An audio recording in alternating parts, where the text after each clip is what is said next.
లోకంలో ఎటువంటి వాటిని వదిలేయాలో వాటిని వదిలేయకుండా ఇంకా వాటి యందు ఆనందాన్ని పొందుతూ ఉంటావు.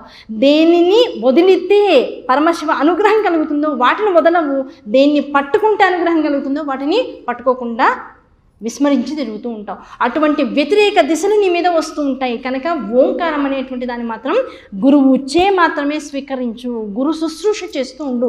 దానివల్ల నీకు ఈ శివాయ నమః అనేటువంటి దానిలో కలిగేటువంటి ప్రేరకమంతా కూడా లోపల ఉన్నటువంటి సప్తధాతువుని కూడా ప్రేరేపితం చేస్తూ ఉంటుంది. ఆ ప్రేరేపితం ద్వారా ఏం కలుగుతుంది? నీకు కలగాల్సినటువంటి ఆనంద సిద్ధి ఏదైతే ఉందో, ఆనంద సిద్ధి నిన్న చెప్పుకున్నాం.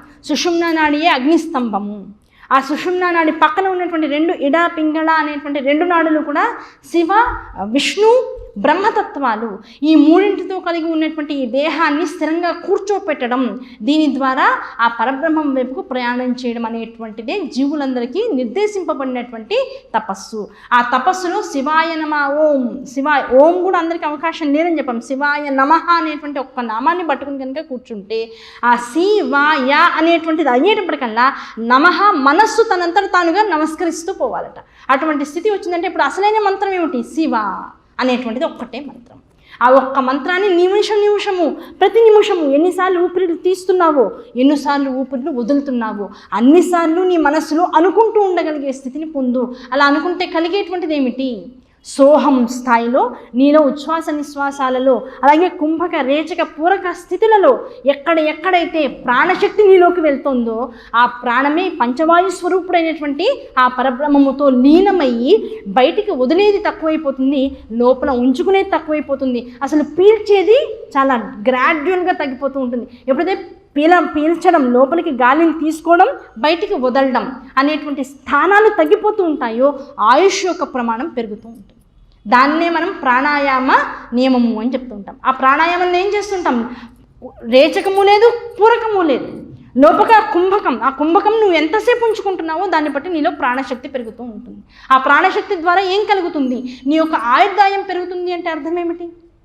ఏమండి, ఇప్పుడు 100 ఏళ్ళు బతికే వాళ్ళం, లేకపోతే ఒక 60 ఏళ్ళు బతికే వాళ్ళం, ఇలా శివనామాన్ని స్మరిస్తూ ఎవడైతే రేచక పూరక కుంభకాది విషయాలను చాలా తగ్గిస్తాడో గ్రాడ్యువల్గా, అలాంటి వాడు పోనీ 120 ఏళ్ళు 150 ఏళ్ళు బతుకుతాడా అని ఒక పెద్ద ప్రశ్న వేస్తారు చిన్నపిల్లలు ఉంటే కనుక. ఇక్కడ అంటే ఇక్కడ ప్రామాణికంగా భౌతికమైనటువంటి దేహానికి పెరిగేటువంటి ఆయుష్ గురించి చెప్పట్లేదు. ఏ స్థాయిలో నీ మనస్సుని నిలబెట్టుకుని దాంతోపాటు నీలో కలిగేటువంటి ప్రాణశక్తిని నిలుపుకుంటూ ఈ మంత్రాన్ని ఎవడైతే చేస్తాడో అటువంటి వాడు చేసేటువంటి అంత శ్రద్ధాపూరితమైనటువంటి మంత్రము ఒక్కొక్కసారి చదివిన ప్రతిసారి అది కోట్ల శక్తిని, కోట్ల నామ జపాన్ని చేసినటువంటి శక్తిని జీవుడికి ఇస్తూ ఉంటుంది. కోట్ల జపం ఎప్పుడు చేయగలం? ఈ జీవుడు 100 ఏళ్ళు బతికేవాడు ఒక 500 ఏళ్ళు బతికితే కోట్ల జపం జరుగుతుంది. ఆ ఒక్కొక్క నామము ఒక్కొక్కసారి పలికినంత మాత్రమే చేత 1,000,000 సార్లు లెక్క పడుతుంది. అంటే ఇప్పుడు నువ్వు ఎన్ని కోట్ల జపం చేస్తున్నట్లు? ఒకసారి కూర్చుని 108 సార్లు శివాయ నమః అనేటువంటి నామాన్ని చేసావు. ఆ శివాయ నమఃకి ఒక్కొక్క నామానికి ఒక్కొక్క 1,000,000 వెళ్ళిందంటే 108 కోట్ల జపం జరిగినట్లు. దీంతో ఇప్పుడు నీ ఆయుర్దాయం నీకు తెలియకుండానే ఎంత అయింది? ఒక కల్పం దాటిపోతుంది కదా. అంతటి ఆయుష్ని దానిలో వేసుకోవడం వల్ల ఏమిటి ఉపయోగం అండి? నాకు దీనివల్ల ఏమన్నా ఉపయోగం కలుగుతుందా? ఒకసారి కూర్చొని 108 సార్లు ఇంత శ్రద్ధగా చేయడం వల్ల నాకేంటి ఉపయోగం? ప్రతివాడు ఇదేగా అడుగుతాడు, నేనేం సాధిస్తున్నాను? ఎన్ని జన్మలైతే తర్వాత నీ ప్రారంధ కర్మల వలన అనుభవించాల్సి ఉన్నదో ఆ జన్మలన్నింటి పరంపర కూడా ఈ నామాంతర్గతంగా ఎంత కాలాన్నైతే నీ యొక్క జప మహిమ ద్వారా నువ్వు పెంచుకుంటూ పోయావో జపాంతర్గతంగా అన్ని జన్మలు కూడా శివ స్మరణలో గడిచిపోయినటువంటి అనుభవం నీకు వచ్చేస్తుంది. వచ్చేయడం వల్ల ఏమవుతుంది? ఈ జనన మరణ చట్రాల్లో పడేటువంటి భయం ఇంకా నువ్వు ఉండదు. దానివల్ల ఏం కలుగుతుంది? ఇప్పుడు ఈ జన్మలో పుట్టావు, దేహంతో ఉన్నావు, ఈ జన్మతోనే సరి. ఇంక ఇది ఒకసారి పడిపోయిందంటే మళ్ళీ పుట్టడానికి అవసరం లేకుండా త్రయంబకం యజామహే సుగంధిం పుష్టివర్ధనం, మళ్ళీ రావడానికి అవకాశం లేదు. అటువంటి రావడానికి అవకాశం లేనంత స్థాయిని స్థితిని ఒక జన్మలో ఎలా సాధించాలి? శివనామస్మరణతో సాధించాలి. అలా సాధించిన వాళ్ళు ఎవరైనా ఉన్నారా? బోల్డ్ మంది ఉన్నారయ్యా. ఆ బోల్డ్ మంది ఎంతలో ఉంటారు? కోట్లలో ఒకళ్ళు ఉంటారు. అది మనమే ఎందుకు కాకూడదు? ప్రతివాడి సంకల్పం శివ సంకల్పంగా మారాలి. అది అందులో ఉన్నటువంటి అంతర్రహస్యం.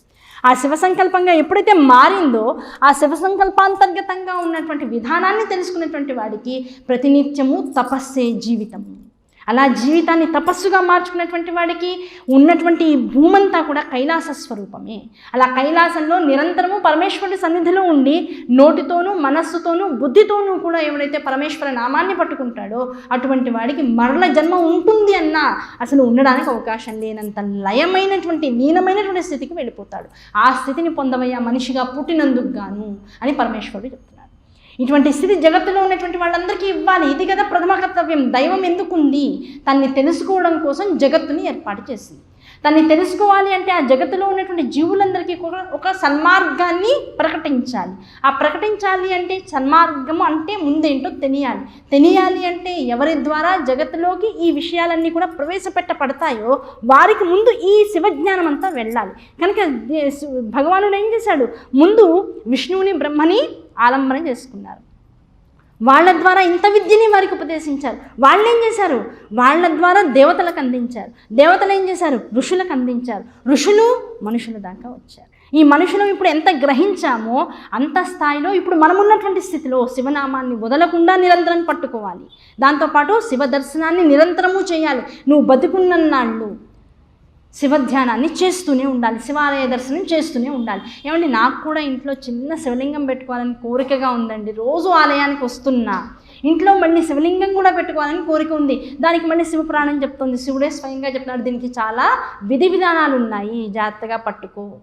ఒక శివలింగాన్ని ఇంట్లో పెట్టుకోవాలి, అది ధాతు స్వరూపం అనుకో. దాంట్లో విశేషాలు మళ్ళీ శివపురాణంలో, ఇవన్నీ ఏది కథలు కాదండి, శివపురాణంలో యథాతథంగా ఉన్నటువంటి విషయాలు. నువ్వు ధాతు స్వరూపంగా అంటే ఒక లోహ స్వరూపంగా శివలింగాన్ని తీసుకుందాం అనుకున్నావు. అది ఖండము కాకుండా ఏకం మాత్రముగా నువ్వు తీసుకోవాలి. అది ఎంత ఉండాలి? అంగుష్టప్రాయంగా ఉండాలి. ఆ అంగుష్టప్రాయంగా ఉన్నదాన్ని అయితే రోజు ఇంట్లో పెట్టుకోవచ్చా? ఆ అంగుష్టప్రాయంగా ఉన్నదాన్ని ముందు గురుముఖత స్వీకరించాలి. నేను డబ్బు పెట్టి కొనుక్కుంటాను, నా ఇంట్లో ఉంటుందనుకోవడానికి అర్హత లేదు శివలింగాన్ని తెచ్చుకోవడానికి. గురువు తనంతట తానుగా వచ్చి శివలింగాన్ని నీకు ఇవ్వాలి. గురువు ఎప్పుడు ఇస్తాడు? నీకు అర్హత ఉంది అంటే ఇస్తాడు. డబ్బు పెట్టి కొనుక్కుంటే అది దేవుడు కానే కాదు, గుర్తుపెట్టుకో. ఇది శివుడే స్వయంగా చెప్పినటువంటి విషయం. అందుకనే శివలింగం ఏమంటే మా ఇంట్లో ఉంచుకోవచ్చా? ఆలోచించండి. అది రావాలంటే తనంతట తానుగా ఉంటుంది తప్ప మీరు ఇష్టపూర్తితో కొనుక్కోకండి అని చెప్తూ ఉంటాం. అయ్యో ఆల్రెడీ ఎవరో ఇచ్చేసారండి, మా ఇంట్లో ఉంది, మరి దాన్ని ఏం చేస్తున్నావు? అయ్యో పూజ చేయాలంటే భయం వేస్తుందండి, రోజు నైవేద్యం పెట్టమంటున్నారు, అది రోజు అవ్వచ్చు, రోజు అవ్వకపోవచ్చు, మళ్ళీ దానివల్ల ఏమైనా పాపం వస్తుందేమో అనుకుంటున్నాను.